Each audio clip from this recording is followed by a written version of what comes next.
Any reflections? I welcome everyone for reading Prabhupada LILAMRITA. It's chapter 18. What is the title? The Bowery, right? On the Bowery. On the Bowery. So, do you all remember where we left yesterday? We haven't read this, right? Howard Smith.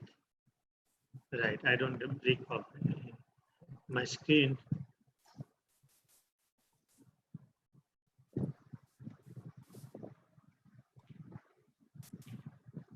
Jan, yeah, this one we read. Jan we read, right?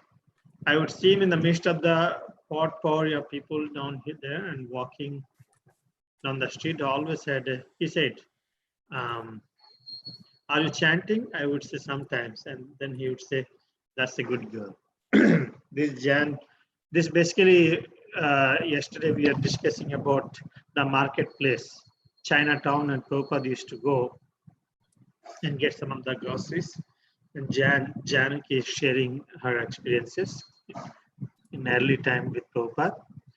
Sitting cross-legged, his back to the shelf with its assortment of potted plants, a whitish chadar wrapped in white, loose fold across his body. Prabhupada looked grave, almost sorrowful. Almost sorrowful, interesting.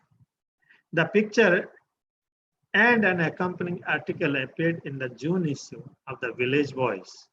The article read, "The meeting of the mystical West and practical East comes alive in the curious contrast between A.C. Bhaktivedanta Swami and his American disciples." This one we read it. The Swami, a cultivated man of 70 with a distinguished education, is here for a year to preach his gospel of peace, goodwill, nearness to God, and more practically to raise money for his American church. Like his teachings, the Swami is sensible and direct. His main teaching is that mankind may come closer to God by reciting his holy name. Despite the fact that the Swami came to America to seek out the root of godless civilization, a disease, he said, that has already enveloped India. He is a realistic man. If there is any place on earth with money to build a temple, it is here. The Swami wishes to found in America an international society for Krishna consciousness. Wow, by this time he has already decided the name, which will be open for anyone, including women. The article had been written by Howard Smith. He had first heard of the Swami by a phone call from a contact who had told him of an interesting holy man from India living in a loft in the Bowery. Go there anytime, Howard's contact had told him. He is always there. I think you will find it fascinating. I believe he is about to start a major religious movement. So I will end from here. That here it shows the article which came in the Village Voice by Howard Smith. He writes about Prabhupada's plans, and he says that if in any place on earth has money to build a temple is here in America, and he wants to do it for his American people. Glad he didn't say that he came to raise money. And that's very good thing. And so he says, despite the fact that the Swami came to America to seek out the root of godless materialism, a disease, he said that has already enveloped India. That's already godless civilization has already enveloped India. That's why he came here to open the center with and found the International Society for Krishna Consciousness. So Howard Smith got referral from some of his friends, right? And he inspired him, he encouraged him to go and see. Got it? Howard Smith. So I went down there and went upstairs into this very funky artist loft. There were carpets all over the place, old and worn out. and a lot of people sitting around in various kinds of hippie garb, plus what I think they must have thought was Indian garb. Most of them were sitting alone around the room facing the wall, like they had nothing to do with each other. They were sitting cross-legged, and each one seemed to be doing something different. Nobody paid any attention to me when I walked in. I saw shoes lined up, and I thought, maybe I'm supposed to take off my shoes. But nobody said anything to me. So I walked around the edge of the carpet, looking for somebody to pay attention to me. I wondered what was going on, and I didn't want to interrupt anybody, because they all seemed deep into whatever kind of prayers they were doing. In the back of the loft, I noticed a little curtain, an Indian Madras type of curtain. And so I decided I'd peer into that area, and I looked in, and there was Swami Bhaktivedanta sitting there cross-legged in saffron garments, with the markings on his forehead and nose, and his hand in the bead bag. Even though he looked like the real thing, he seemed more approachable, and I said hello. And he looked up. I said, Swami Bhaktivedanta? And he said, yes. I said, I am Howard Smith. I was expecting to sit down, so I said, excuse me, I had to take off my shoes. And he said, why do you want to take off your shoes? I said, I don't know. I saw all the shoes out there. And he said, I didn't ask you to take your shoes off. I said, what are all those people out there doing? And he said, I don't know. And they don't know what they're doing. I'm trying to teach them, and they seem to be misunderstanding me. They are very confused people. Interesting. You can. So, Yeah, okay. So Howard Smith is explaining his first visit to the loft. He finds he finds the shoes are lined up. That's a good thing. Is he assumed maybe I also have to do. So somehow or other he met Isha Prabhupada sitting there, and this is like interesting conversation. So I have to take off my shoes. So Howard Smith himself is offering that I have to take off my shoes. Prabhupada said, why you have to do that? You know, I see the other people are kept. So Prabhupada said they don't know what they are doing. I'm trying to teach them. They seem to be misunderstanding me. They are very confused people. Yes.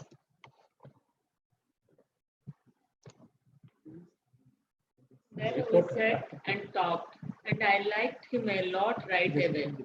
I mean, I had met a lot of other Swamis, and I did not like them too much. And I don't think it's fair to lump them all together and say those Swamis in India, because he was very, very basic, and that's what I seem to like about him. He not only made me feel at ease, but he seemed very open and honest, like he asked my advice on things. He was very new in the country. I thought his ideas stood a good chance of taking hold, taking hold, because he seemed so practical. His head did not seem in the clouds. He wasn't talking mysticism every third word.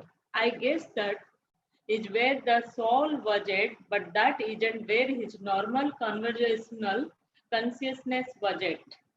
Then he said several people had told him that the voice would be a very good place to be written up, and that basically it would reach the kind of people who already perhaps had a learning or interest in that he was preaching. And I said that I thought he was correct. He asked me if I had read any book of, of knew anything about Indian culture. And I said no. I did not really. We talked a little, and he explained to me that he had these books in English that he had already translated in India. And he handed those to me and said, if you want more background, you can read this. So from these points, we can analyze that how much, even the very limited contact with India had in America, but how much bad damage has people have caused by the name of spirituality, by the name of yoga, by the name of mysticism. Almost everybody is trying to compare him, you know. So that at least he didn't. Now he said, no, we cannot put everybody in the same thing. He's not talking about mysticism and all this. He looks like very simple, very genuine. I think his behavior is everybody's kind of impressed those days. So this is the conversation. At least Howard Smith likes him. Now, if he likes, he will put a good article anyway. So, AJ. It was obvious to me that I was not talking to some fellow who had just decided that he had seen God and was going to tell people about it.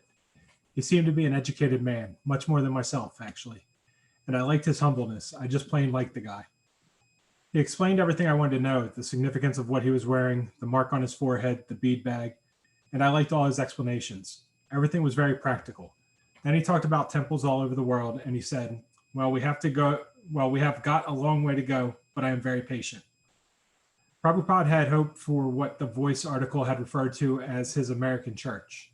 There was life in his lectures and kirtans, and at least he was acquiring a small, regular following. But from India, there was no hope. He had continued corresponding with Sumati Morarji, his godbrothers, and the Indian central government, but the replies had not been encouraging. In the faith that Panapat Singhania would agree to his plans for a Krishna temple in Manhattan and finance its construction, Prabhupada had petitioned New Delhi to sanction the release of foreign exchange. He had written to the Reserve Bank of India, New Delhi. I want to establish this cultural center, and for this I wish to get some exchange from India. I think there are good prospects all over the world for propagating the culture of how to love God in these days of forgetfulness. A month later, the Indian bank had advised him to resubmit his request through an Indian embassy in Washington to the finance minister of the Indian central government. Prabhupada had complied, and another month had passed with no word from the government. So, at first, the fellow is still talking about just kind of what drew him to Prabhupada and what he liked about him, and his straightforwardness and how he had good explanations for why he was doing things. And he didn't seem like a fanatic. He didn't seem like somebody who had an experience and now was going to tell the whole entire world about it. He kind of had background to him, and you could sense the experience. And then it goes on to talk about how Prabhupada was still hopeful that he'd be able to get the temple open in Manhattan, or open a temple in New York, and had continued to write the Indian government and the Indian Central Bank in order to get the funds, but was just still not hearing anything, even after they had told him to, give it another shot, but this time do it this way. So he's continuing to persevere, even though it's looking, rather hopeless overall that he'll ever be able to get the funds from the government.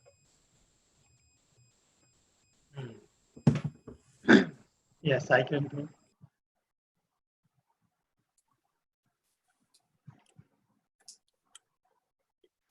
I want to establish this cultural center, and for this, I wish to get some exchange from India. I think there are good prospects all over the world for propagating the culture of how to love God in these days of forgetfulness. A month later, the Indian bank had advised him to resubmit his request through the Indian embassy in Washington to the finance minister of the Indian central government. Prabhupada had complied, and another month had passed with no word from the government.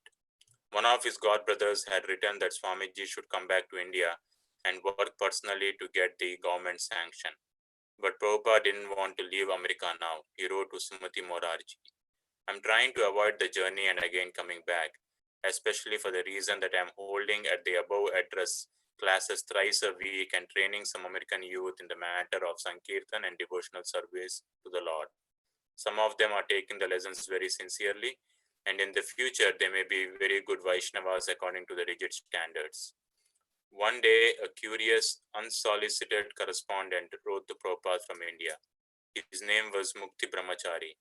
Introducing himself as a disciple of one of Prabhupada's godbrothers and reminding Prabhupada of their past slight acquaintance, Mukti wrote of his eagerness to join Prabhupada in America. Certainly, Prabhupada still had hopes for getting assistance from his godbrothers in India. This mission is not simply one man's work. Therefore, he invited Mukti to come to America and asked him to request his guru to cooperate by working personally to secure government sanction for the release of foreign exchange. Mukti wrote back, reaffirming his eagerness but expressing doubt that his spiritual master would give him permission.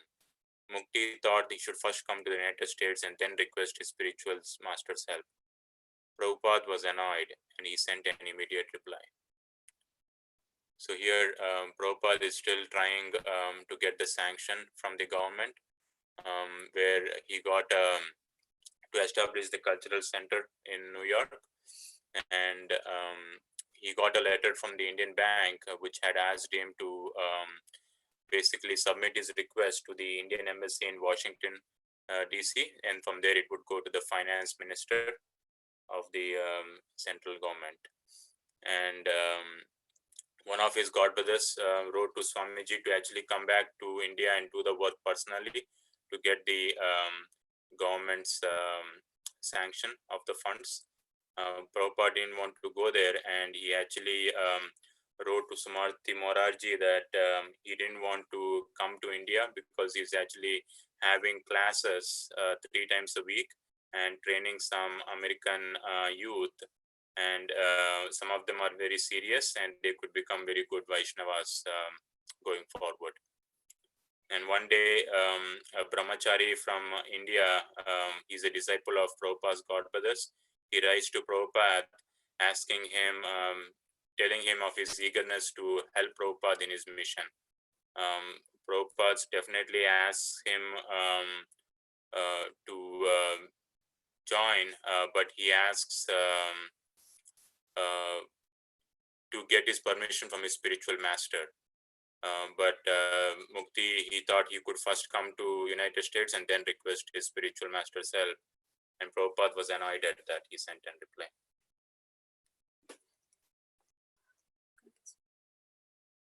It was not just to get the permission. Prabhupada asked him, okay, it's a good idea. He get the sanction and ask your spiritual master to secure the government sanction for release of the foreign exchange. So he said that, my spiritual master may not agree. So let me come first, then I will. So that annoyed Prabhupada actually. Yeah, Mataji, go ahead. Is preaching in America my private business? Srila Prabhupada Bhaktisiddhanta Saraswati wanted to construct some temples in foreign countries as preaching centers of the message of Srila Rupa Raghunath, and I am trying to do this in this part of the world. The money is ready and the opportunity is open. If by seeing the finance minister, this work can be facilitated, why should we wait? Because you cannot talk with your Guru Maharaj about cooperation because you are afraid your journey will be cancelled. Please do not think in that way. Take everything as Srila Bhaktisiddhanta Saraswati, Prabhupada's work, and try to do the needful. Do not think for a moment that my interest is different from that of your Guru Maharaj. We are executing the will of Srila Prabhupada according to our own capacity. A combined effort would have been far better. Srila Rupa Goswami and Srila Raghunatha Goswami were 2 leading disciples of Lord Chaitanya in the 16th century. Mukti submitted the entire proposal before his spiritual master, who, as Mukti predicted, cancelled the trip. Although Mukti's guru was Srila Prabhupada's godbrother, he did not want to be involved, and he doubted that Prabhupada would actually get a donation from Padampat Singhania. Here, Mukti, the disciple of his god brother, wants to help him, but he has a fear that his master, his guru, will cancel his trip. Prabhupada convinced him, both mine and your guru's goal is same, and if we work together, it can be done nicely. Anyway, Mukti submitted his proposal to his spiritual master, but as he thought his spiritual master cancelled his trip because he did not want to be involved. And he thought Prabhupada will get donation from Padmapat Singhania. Yeah.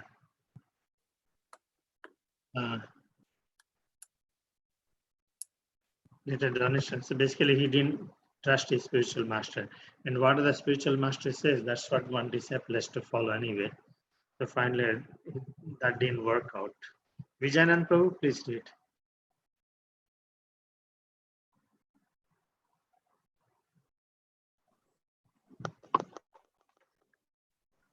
And now Bhakti Mukti Brahmachari also doubted if your program is not bona fide, the approach to a big personality will be a ludicrous one, no doubt. On the same day that Prabhupada received the ludicrous letter, he also received the final blow of non-cooperation from the Indian government. Second Secretary Prakash Shah of the Indian Embassy in Washington, D.C. wrote, due to existing conditions of foreign exchange stringency, it is not possible for the government of India to accede to a request for release of foreign exchange. You may perhaps like to raise funds from residents in America. It was confirmed. Prabhupada would have to work without outside help. He would continue alone in New York City. His last letter to Mukti Brahmachari reveals his deep faith and determination. So the controversy is now closed, and there is no need of help from anyone else. We are not always successful in our attempts at preaching work, but such failures are certainly not ludicrous. In the absolute field, both success and failure are glorious. Even Lord Nityananda pretended to be a failure at converting Jagai and Madai in the first attempt. Rather, he was personally injured in such an attempt, but there was certainly not ludicrous. The whole thing was transcendental, and it was glorious for all parties concerned. If Krishna consciousness were ever to take hold in America, it would have to be without assistance from the Indian government or Indian financiers. Not even a lone Indian brahmachari could join him. Krishna was revealing his plan to Prabhupada in a different way. With the Singhania sanction schemes finished and behind him, Prabhupada would turn all his energy toward the young men and women coming to him in his Bawari loft, he wrote to Sumati Moraji.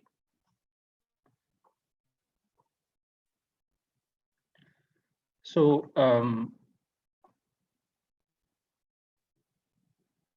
this also, this passage is like starts with the reply from Mukti Brahmachari. Like he was doubting that if the program is not a bona fide, then the approach to a big personality will also be like a ludicrous, and it will, there is no doubt on it.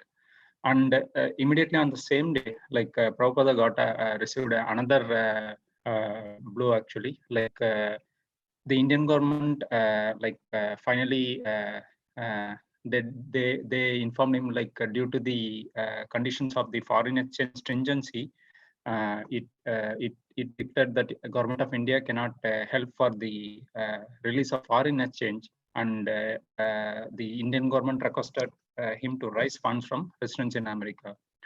So after this incident, one thing became clear to Prabhupada that since he did not, the path to get the money from India is now closed, and he should focus only on within the sources available in America and without any outside help. Also, this it was also said like it is trying to compare like.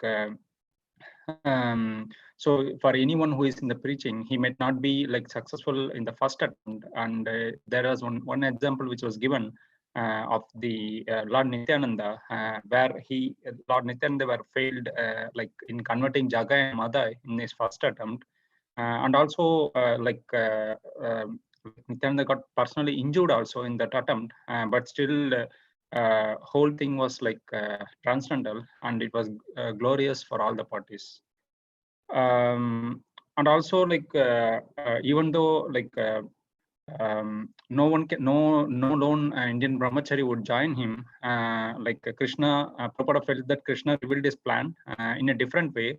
Like even with the Singhania schemes finished and behind him, he thought that he will not worry about all the all the non-cooperation happening around him, but instead he thought he will focus his energy on making the young men and women coming to his Bowery loft. That is what he wrote to Sumati Maharaj.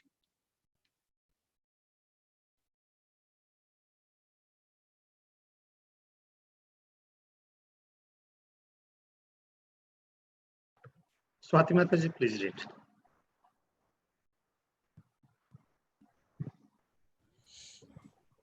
Of all his friends and admirers, Prabhupada gave his roommate, David Allen, the most personal attention and training. He felt he was giving David a special chance to become America's first genuine Vaishnava. Prabhupada would eventually return to India, and he wanted to take David to Vrindavan. He would show him temple worship and train him for future preaching in the West. He had requested Sumati Maharaj to provide free passage for David as well as for himself. You will be pleased to see this American boy. He is coming of a good family and is a sincere soul to this line of culture. There are others also in the class. I am holding her. But I wish to take with me only one of them. I am very glad to say Prabhupada said one evening in his lecture that our Mr. David says something. Sometimes, Swamiji, I want to increase my spiritual life immediately. Prabhupada laughed as he immediate David's urgency. Take patience, take patience. I tell him, I will be done. Of course, when you have got such desire, God will help you. He is within you. He is simply trying to see how sincere you are. Then He will give you all the opportunities to increase your spiritual life. At first, David and Swamiji lived together peacefully in the large hall. The Swami working concentratedly on his side of the partition, David ranging throughout the large open space. David, however, continued talking marijuana, LSD, and amphetamines. And Prabhupada had no choice but to tolerate it. Several times he told David that drugs and hallucinations would not help his spiritual life, but David would took distracted. He was becoming estranged from the Swami. Thank you so much. You read very nice.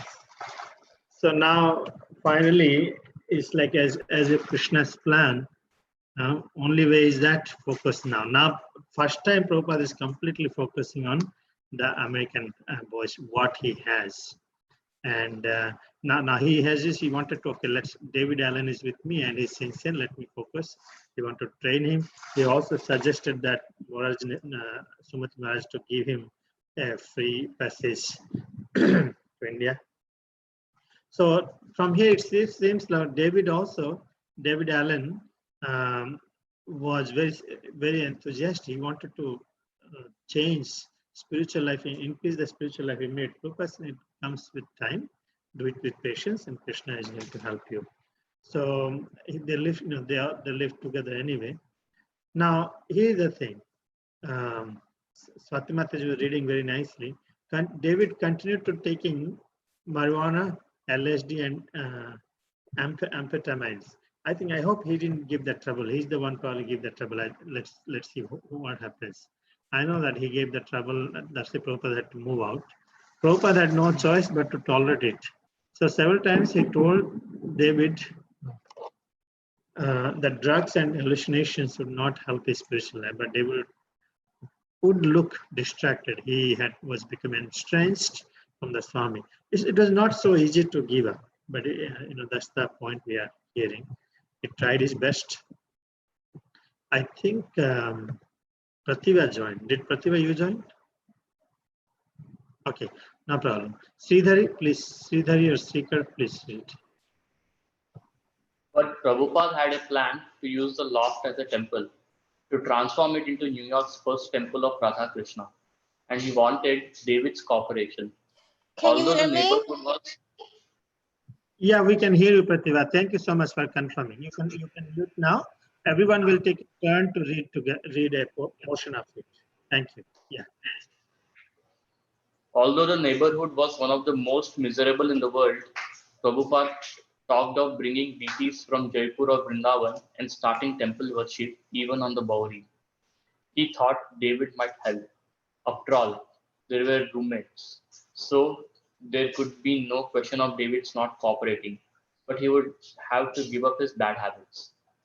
Prabhupada was trying to help David, but David was too disturbed. He was headed for disaster, and so were Prabhupada's plans for the loft. Sometimes, even not under the influence of a drug, he would pace around the loft. Other times, he appeared to be deep in thought. One day, on a dose of LSD, he went completely crazy. As Carl Jung put it, he just flipped out, and the Swami had to deal with a crazy man. Things had been leading to this. He was a crazy kid who always took too much, but the real madness happened suddenly. Swamiji was working peacefully at his typewriter when David freaked out. David started moaning and pacing around the large open area of the loft. Then he began yelling, howling, and running all around. He went back to where the Swami was. Suddenly, Prabhupada found himself face to face not with David, nice David, whom he was going to take to, take to India to show the Brahmanas in Vrindavan, but a drugged, wild-eyed stranger, a madman. Prabhupada tried to speak to him, what is the matter? But David had nothing to say. There was no particular disagreement, just madness. So here we see Srila Prabhupada, he had some plans to turn the loft into a temple.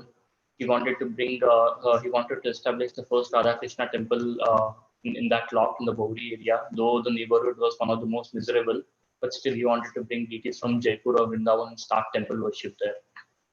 But for that, he wanted cooperation from David, because since he was his roommate. But since David was still not, he was still high on drugs. I mean, he was still taking all drugs. He was still addicted to his bad habits. So for that, to establish a temple there, he had to give up his habits. So Prabhupada wanted to help David, but David was a too disturbed kid. He was like heading towards a disaster. He was running here and there, and sometimes whenever he is in the loft, sometimes out of anxiety, and he would run here and there, even without drugs. And then so Srila Prabhupada had to deal with his craziness all the time. So suddenly one day we see that when Srila Prabhupada was peacefully at his typewriter translating, he freaked out. He was running, yelling, and suddenly he came face to face with Srila Prabhupada. And then Prabhupada he was shocked. I mean, he wanted to take David to Vrindavan, but he see a different version of David. He was drugged, wild-eyed stranger, he was like a madman. And then Prabhupada tried to speak to him, ask him what is the matter. But David did not have anything to say. There was nothing he was not agreeing to, but it was just madness, pure madness. Just in a brief, we are reading Swami Prabhupada's history, how he, how he planned and how he ended up in America, and what his experiences in New York at this time. So every day we read one, a portion of the chapter. So everyone takes turn. Just wanted to give a brief how he wants. I don't have glasses, so is it okay if I listen in? Yeah, that's okay. You can just listen. No problem. Basically, he was dealing with people who are having LSD and all these things those days. He had a difficult time. So now we are hearing his experiences. Yes, Sridhari, please. Yes. Prabhupada moved quickly down the 4 flights of stairs. He had not stopped to gather up any of his belongings or even to decide where he would go or whether he would return. There had been no time to consider anything. He had taken quite a shock, and now he was leaving the arena of David's madness.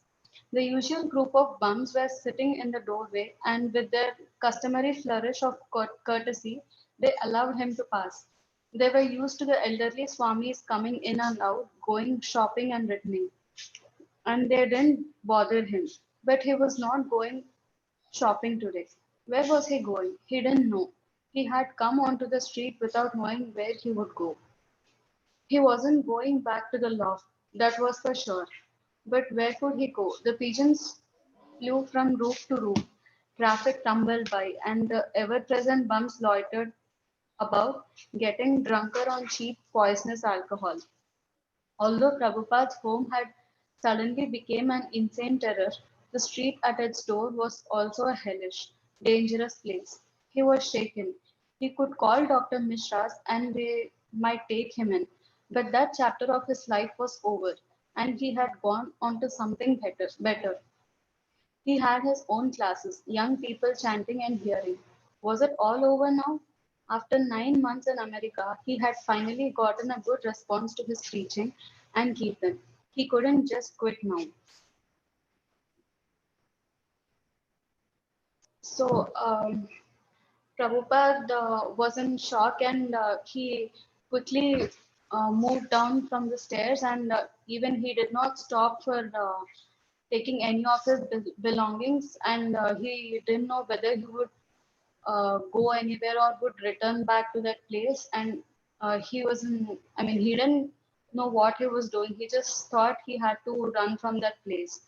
And when he came down, there was some group of people sitting near the door, but they allowed Swamiji to go out because they were used to Prabhupada coming in and out and going for shopping and returning and everything. But now he wasn't going for shopping and he didn't know where to go.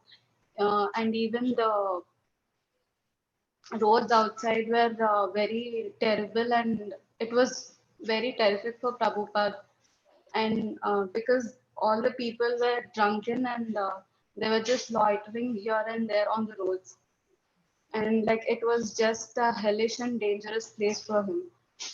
For once he thought to call Dr. Mishra, but then he thought that chapter of life was over because now he had his own classes and young people chanting and hearing and after 9 months he got a very good response about his preaching and kirtan. So he thought he can't just quit now at this moment. Krishna has more tests to do, looks like. Prasanthi, please.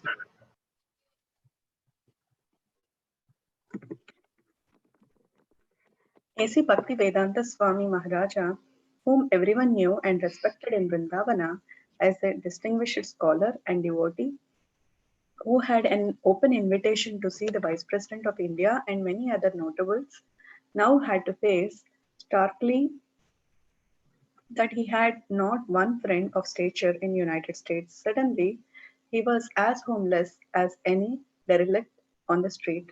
In fact, many of them, with their long-time berths in flop houses, were more secure than he.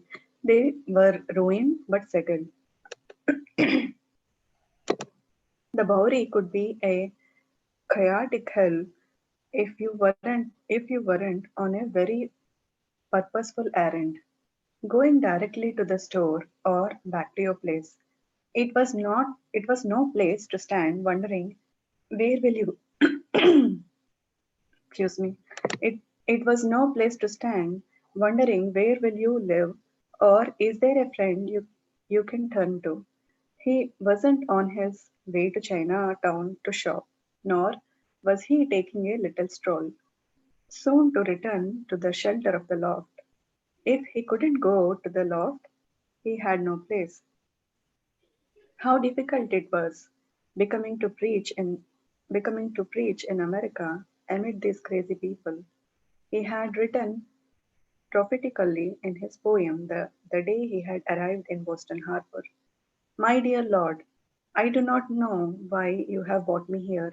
Now you can do with me whatever you like, but I guess you have some business here. Otherwise, why would you bring me to this terrible place? What about this? What about his scheduled classes? What about David? Should he go back or try to talk with the boy? This had been David's first fit of violence, but there had been other tense moments. David had a habit of leaving the soap on the floor of the shower stall, and Prabhupada had asked him not to because it was a hazard. But David wouldn't listen. Prabhupada had continued to remind him, and one day David had gotten angry and shouted at him. But there was no real enmity. Even today's incident had not been a matter of personal differences. The boy was a victim.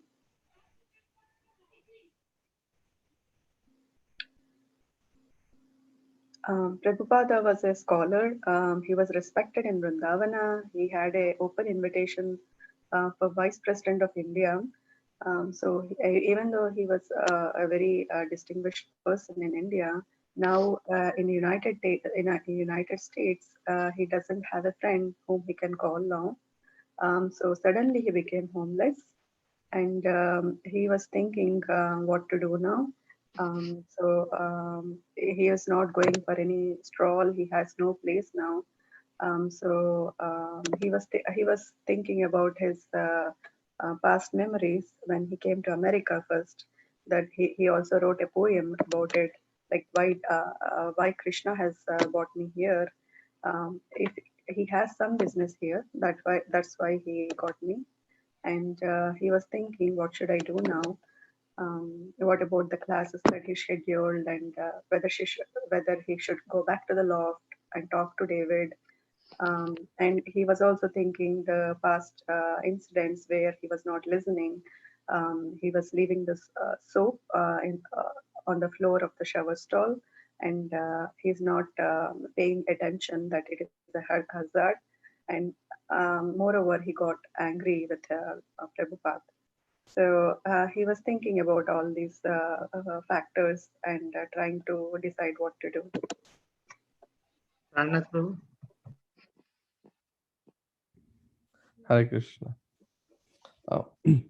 Prabhupada walked quickly. He had free passage on the Sindhya line. He could go home to Vrindavan, but his spiritual master had ordered him to come here.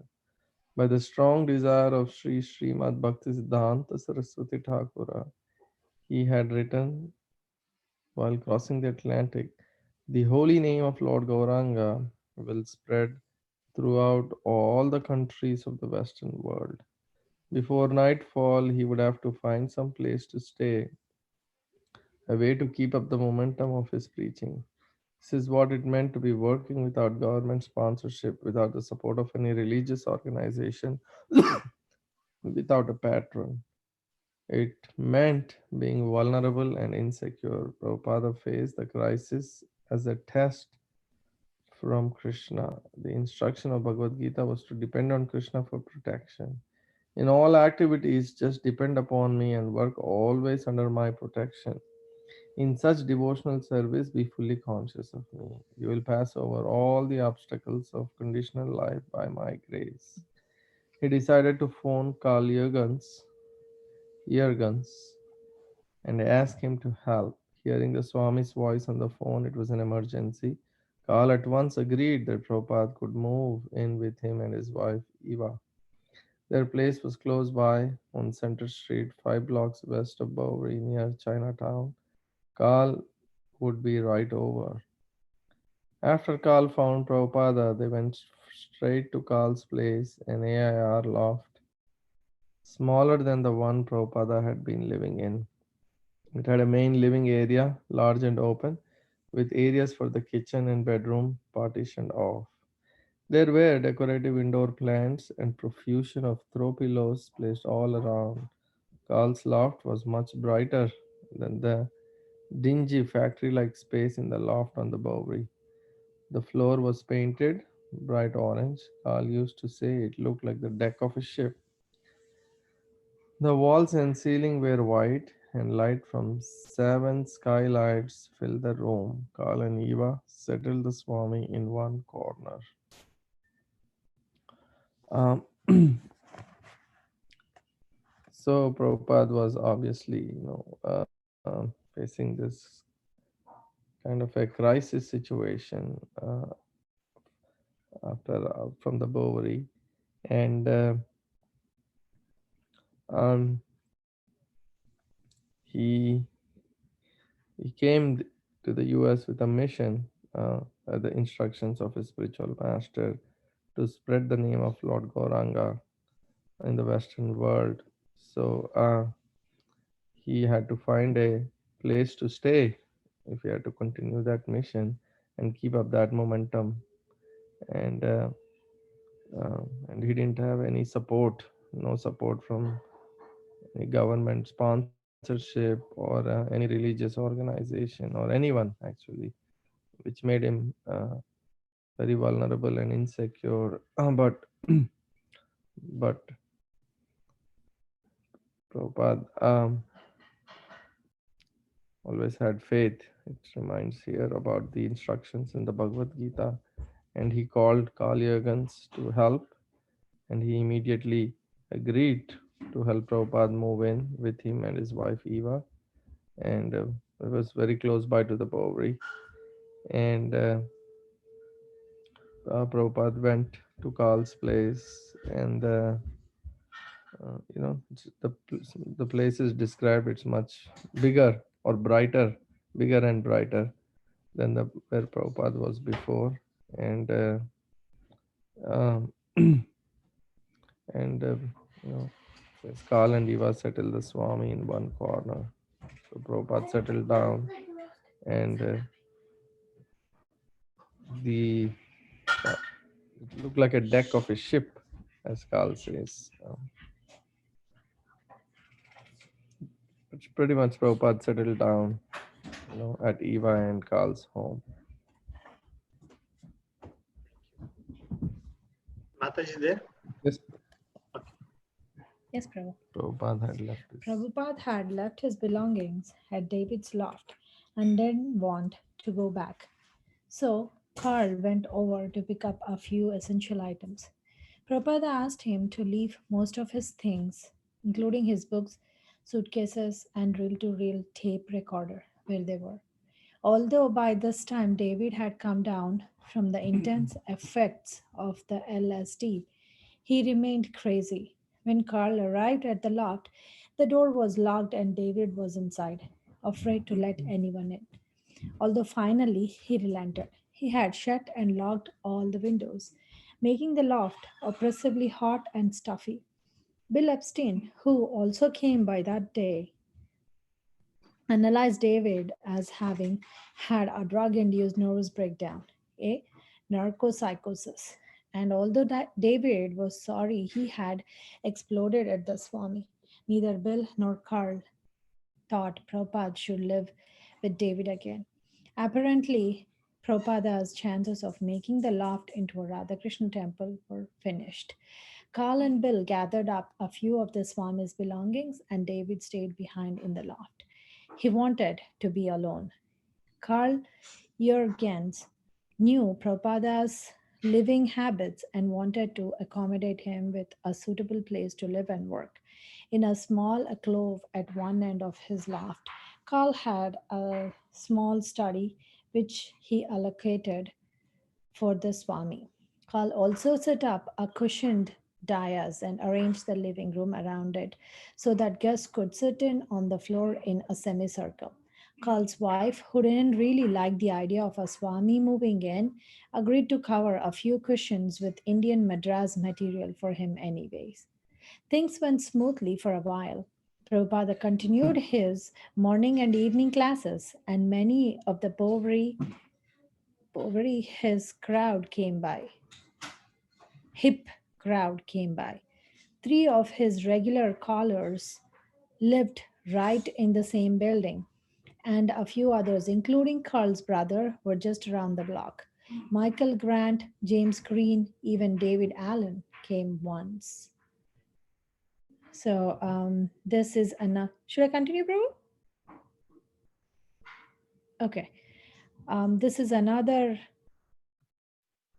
Yes, Prabhu? Yeah, I mean, you can, if you can summarize, you can do, no problem. Okay. I didn't hear it was on mute. So. It was muted. Yeah. You can finish this one. Okay, Prabhu. Don Nathanson, an artist. I was at Carl's loft and the Swami comes strolling in one day. So I already knew he was on the scene from David's. Mostly musicians were coming. They were enjoying the private morning session with him.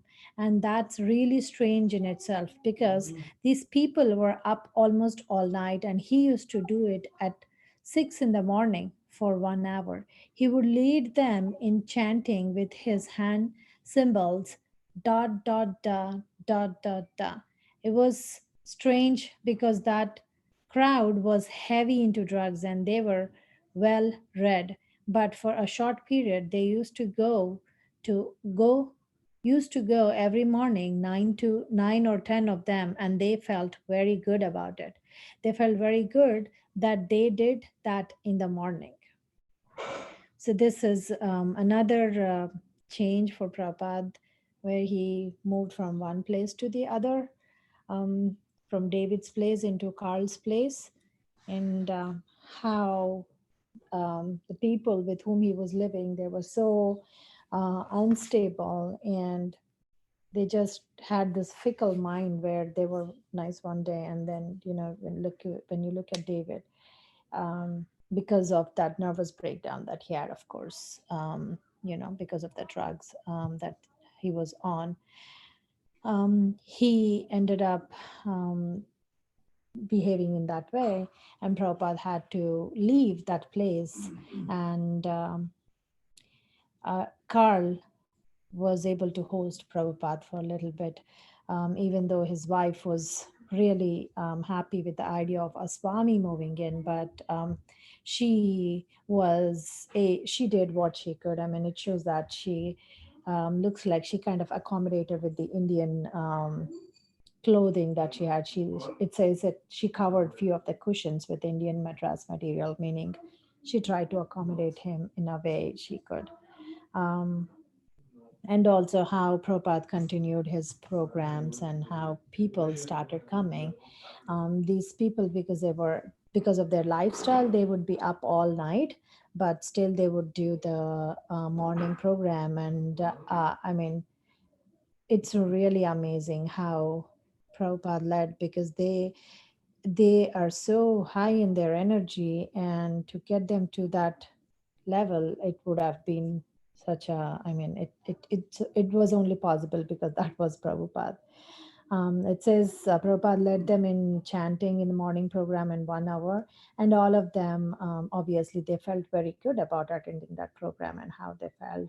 I'm sure it was very soothing and calming on their mental status, the kirtan and the songs and everything. So, yeah, I think that's pretty much, Prabhuji. Wonderful. Nipa? Nipa, it's your turn.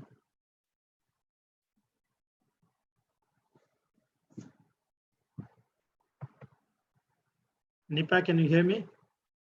Okay. Okay, maybe I'll start. Carl felt that the creative group who came to see the Swami in his studio were all quick to enter into the mood of the kirtan. But they were using it in their own ways to supplement their own private visions and ecstasies, with no real intention of adopting the disciplines or the undivided worship of Lord Krishna. Prabhupada was their first real contact with a spiritual person, and yet, even without trying to understand, they become absorbed in his kirtans and in what he had to say.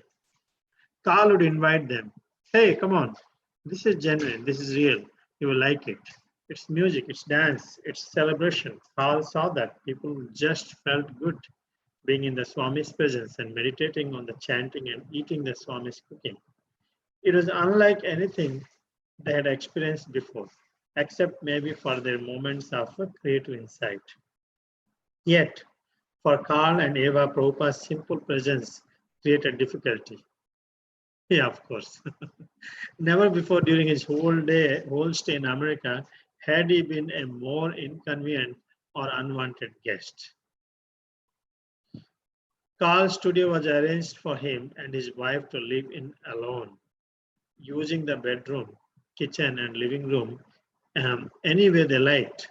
If they wanted to smoke marijuana or eat meat or whatever, that was their prerogative. This was Carl's home. He lived here with his wife Eva and their dogs and cats, but now they had to share it with the Swami. Almost at once, the situation became intolerable for Eva. She resented the Swami's presence in her home.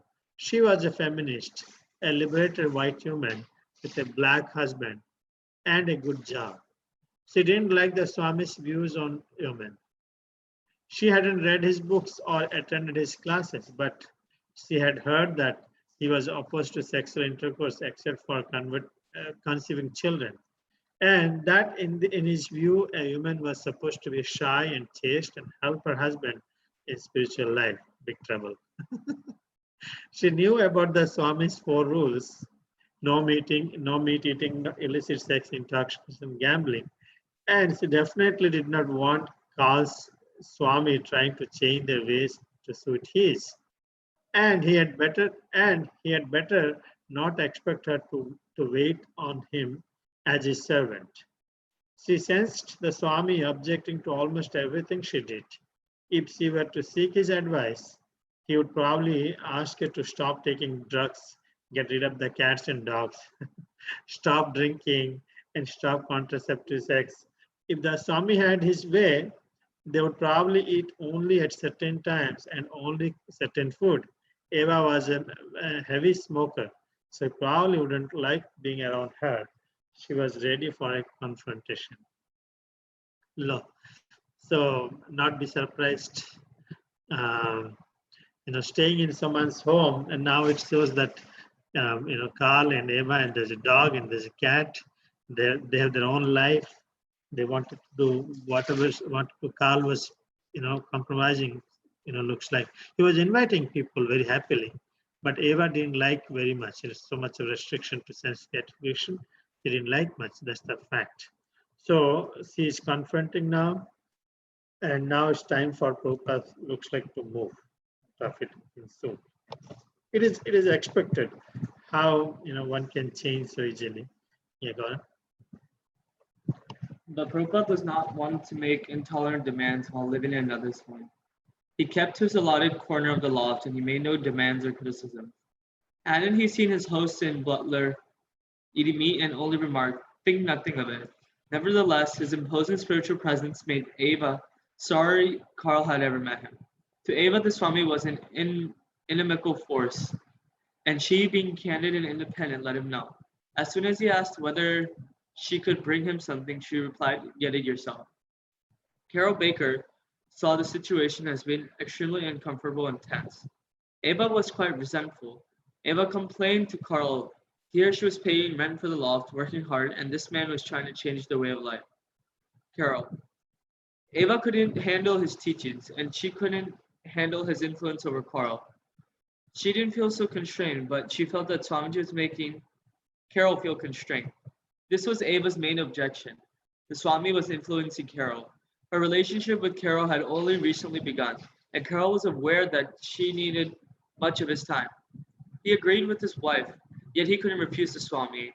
He was interested in Indian music, poetry, and religions, and here was a living authority, vastly knowledgeable and in all facets of Indian culture, right in his home. Prabhupada would cook his meals in their kitchen, and right away Carl would be there, eager to learn the art of Indian cuisine. Carl also wanted the Swami to show him how to play the drum. Then they would have long talks together. So Prabhupada in their house would stay in his own corner. He wouldn't say anything, just like how he had acted in Butler. But Eva was mainly disturbed, saying that Prabhupada was there influencing her husband, Carl. And whenever Prabhupada asked her for something, she would say, "Get it yourself." And Carol Baker saw the entire situation as a really extremely uncomfortable and tense, because Eva would always complain that she was paying for rent and she was working hard, but the Prabhupada was trying to change their way of life.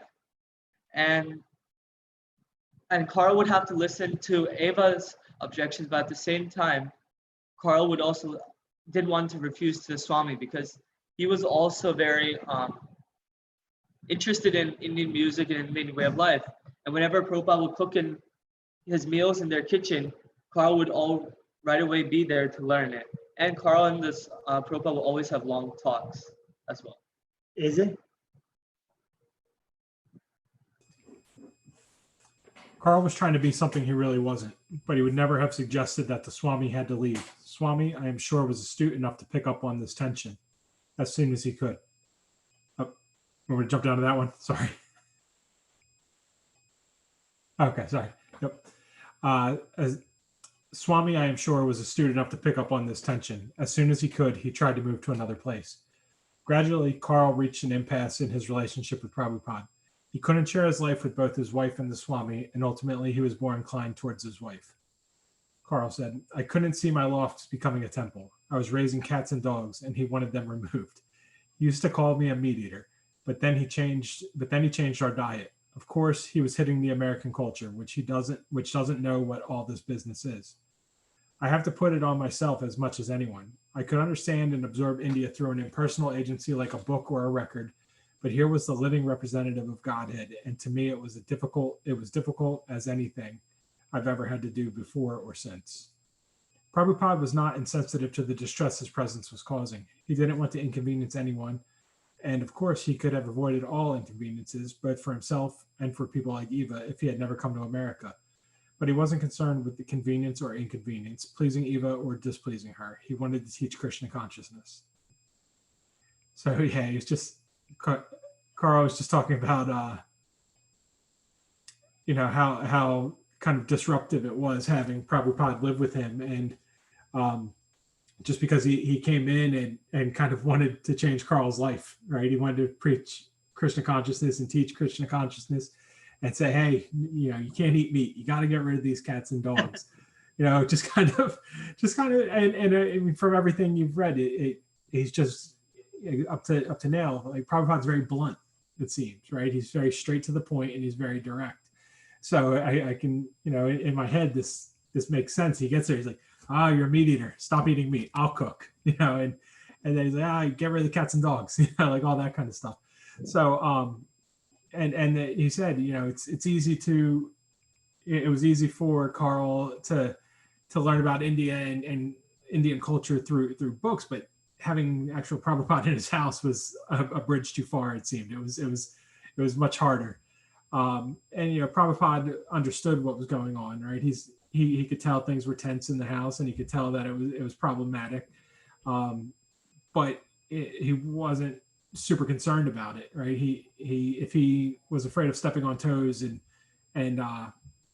making friends, he would not really be able to succeed in his mission to spread Krishna consciousness. Yeah, so much of challenge. Nipa, you're there? Can you hear me? Nipa? Okay. Prasanthi, you can read if Nipa is not there.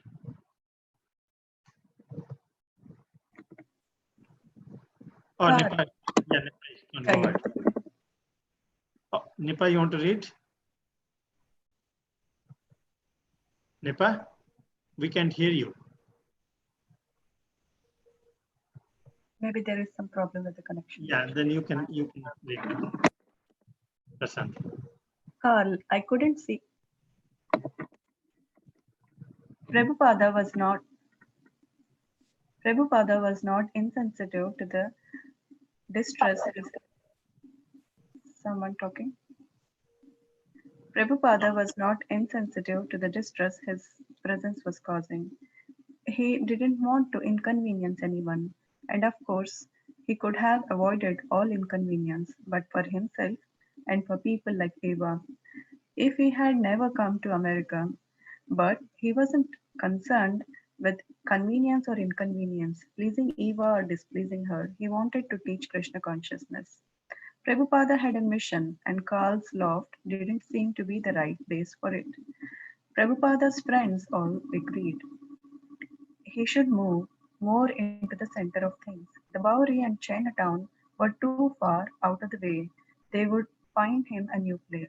Forced by conditions he accepted as Krishna's mercy, Prabhupada sat patiently, trying not to disturb anyone, yet speaking about Krishna consciousness day and night. Carl assured him that with half a dozen people searching, it wouldn't take long to find a new place, and that would all chip in together, and they would all chip in together and help him with the rent. A week passed, and no one had found a suitable place for Swami. One day, Prabhupada suggested that he and Carl take a walk up to Michael Grant's place and ask him to help. Mike, I was awakened one morning very early, and Carl was on the phone saying, Swamiji and I were just taking a walk, and we thought we did come up and see you. I said, but it's too early in the morning. And he said, well, Swamiji wants to see you.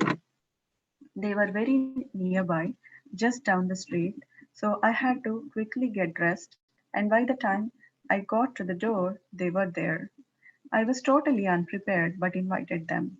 The television had been on from the previous night, and there were some cartoons on. The Swami sat between Carl and me on the couch. I was keeping a pet cat, and cat jumped on Swamiji's lap, and he abruptly knocked it off onto the floor. He began to talk. We began to talk, but Swamiji glanced over at the cartoons on the television set and said, "This is nonsense." Suddenly, I realized that the television was on, and that it was nonsense. And I had got up very quickly, saying, "Why, yes, why, yes, it is nonsense." And I turned it off.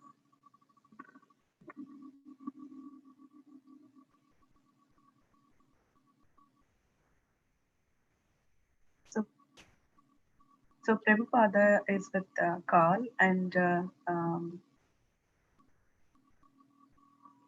I think it's still above Prabhuji.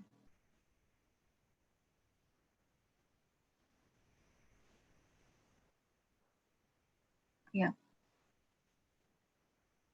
Prabhupada is at Carl's place, um, and he doesn't want to cause inconvenience to anybody. He is not concerned with pleasing Eva or displeasing her. He is only there for one reason, to teach Krishna consciousness, and that is his mission. So he talked. So even the Prabhupada's friends, they all agreed to find a new place for him. They think that Carl's place is not the right place. So even the Bowery and Chinatown are too far out of their way. So they decided to find him a better place. So they were all searching, and Carl assured him that half a dozen people are searching for the place. A week passed, but they couldn't find a place. So Prabhupada came up with the idea of taking the help of Michael Grant. So one day, early in the morning, they went to Michael's place. It was early in the morning, so Mike wasn't ready. Mike was not up, and he um, got down, invited them, and then the TV was on. As soon as he saw the cartoons, Swamiji said, "This is nonsense," and Mike agreed to that and turned it off. He had a pet cat also, which abruptly came and jumped on Swamiji's lap, and suddenly he got up and knocked it off to the floor.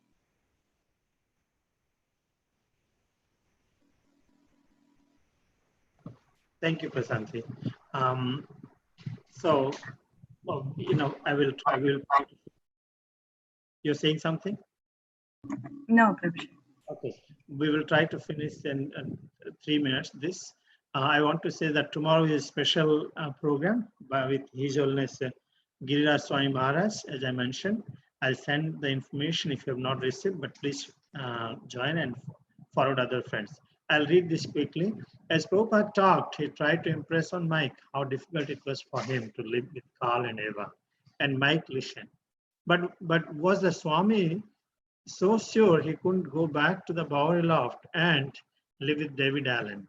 Except for that one incident, it had been a nice setup, hadn't it? Prabhupada explained that David had become a madman from too much LSD. He was dangerous. Mike gave the Swami a half incredulous look. David Allen, dangerous? Prabhupada had told a story. There was an old saying in India that you get yourself a spiritual master, you sit opposite him, you learn everything from him that you can, then you kill him. You move his body to one side, and then you sit on his place, and you become the guru. As Prabhupada spoke, Mike began to feel that David was dangerous, so he did not ask for any more details. Mike could see that Swamiji was appealing for him for help, to him for help. Interesting. And as they all sat together on the couch, Mike and Carl quietly nodded in agreement. The Swami was looking at Mike, and Mike was trying to think. How can we help Swamiji? Carl interjected. Mike explained that he was a pianist and he had a practice every day. He had 2 pianos, 2 sets of drums, and a vibraphone, and other instruments right there in his apartment. Musicians were always coming over to practice, and they all played the instruments for hours. Also, he was living with a girl, and there was a cat in the apartment, but Mike promised that he would help find the Swami a new place. Prabhupada thanked him and, along with Carl, stood to leave. Mike felt obligated. He was good at getting things done, and he wanted to do this for the Swami. So the next day, he went to the Village Voice, got the first newspaper of the press, looked through the classified ads until he found a suitable prospect, and phoned the landlord. It was storefront on 2nd Avenue. An agent, a Mr. Gardner, agreed to meet Mike there. Carl and Swami also agreed to come. So I think we have more. I cannot finish it. I was rushing if I can finish. Okay, so finally, and Prabhupada's request, Mike, who is Mukunda Goswami, is very expert in dealing things actually. So finally, he agreed that he will find a suitable place for Prabhupada. I want to thank all of you for joining tonight. We will have more reflection day after tomorrow. So please join tomorrow on 5 minutes earlier. Now this is a different number I'll share with all of you, different meeting ID. Hare Krishna, Srila Prabhupada ki jai. Srila Prabhupada Lilamrita ki jai. Hare Krishna. Thank you so much. Hare Krishna. Thank you, Pratibha. Hare Krishna. Hare Krishna. Good night.